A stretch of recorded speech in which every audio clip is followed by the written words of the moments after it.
السلام عليكم ورحمة الله تعالى وبركاته. متابعين ديالنا كي دايرين؟ لاباس عليكم؟ كلشي بخير؟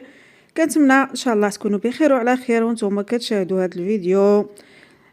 عزوا النونيت ما ديستما سلام ربي غيفون نتمنى غتيلي ميل من لهنا دايره تكتيوم الفيديو ان شاء الله. ايوا نبداو الفيديو نوسع، نبداو على بركه الله. الفيديو ديال اليوم جيت نرد على هذاك الانسان اللي تطاول على الامازيغ وتطاول على الشلوح المدعو الياس المالكي. انا غادي نرد عليك بطريقه راقيه، انا ما غاديش ندي عليك. ملي كتقول الشلح غيبقى غا شلح والشلح مخو صغير ومخو جيعان، راك ماشي غير كتسيء الامازيغ والشلوح، ولكن كتسيء لراسك بالدرجه الاولى، حيت الاصل ديالك انت امازيغي. وكنتحداك دير لا دي ان. الا ما لقيتي راسك امازيغي اعرف باللي راه جدودك جايين غير جداد، يعني غير مؤخرا جايين المغرب، جايين ماشي دولة عربية، او لا كنتي من الجالية العربية المقيمة في المغرب.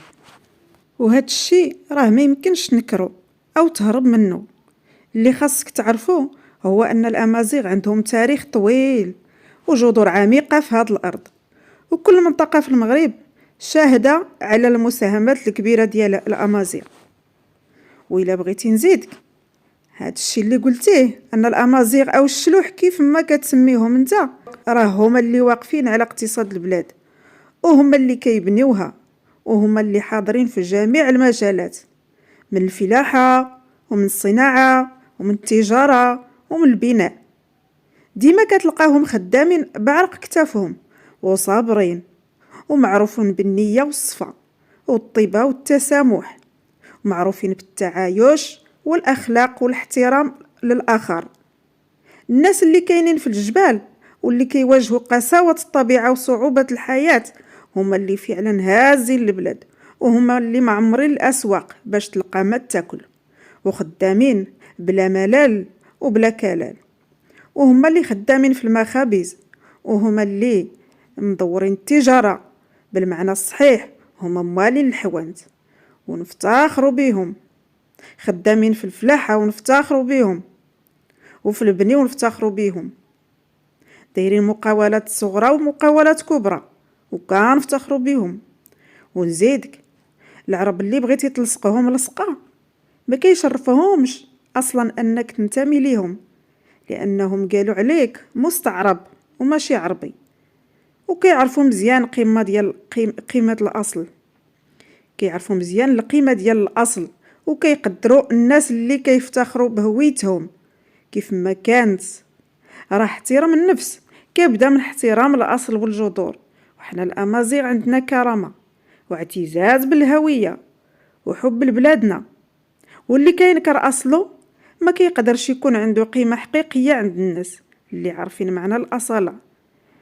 وماشي ضروري باش تندمج مع شي ثقافه اخرى انك تنكر لاصلك، حيت الهويه ماشي شي حاجه تتخبى، بالعكس اللي كيكون فخور باصله هو اللي كيحترم راسو وكيخدم بلادو ويزيدها للقدام. وفي الختام بغيت نقول لك ان الاصل الامازيغي ماشي عيب، هو شرف، هو راه شرف.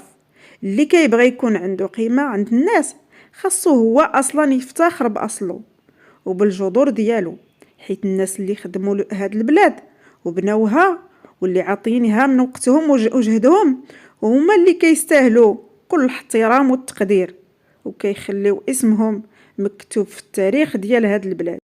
وبغيت نقول لك من الفوق، حنا مغاربه وانا افتخر، حنا امازيغ وانا افتخر. منا سواسه، منا زيان، منا الاطلس، منا الحسانيين، منا روافه، منا صحاب الجنوب الشرقي، منا صحراوه، كل شيء امازيغي وانا افتخر. كاينين اللي كيعرفوا الامازيغيه وكاينين اللي ما كيعرفوهاش، واخا كيهضروا بالدارجه راه هما امازيغ. وهادشي اللي كاين، وهادشي اللي خاصكم تعمروا راسكم بيه.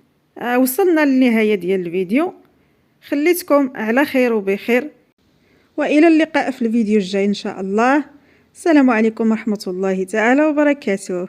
اكون يعاون ربي يتما ديستما يفوك الفيديو نوسع عارتك قلت يا ضنين ان شاء الله ندو ديغسي الموضوع يا ضنين عاون ربي.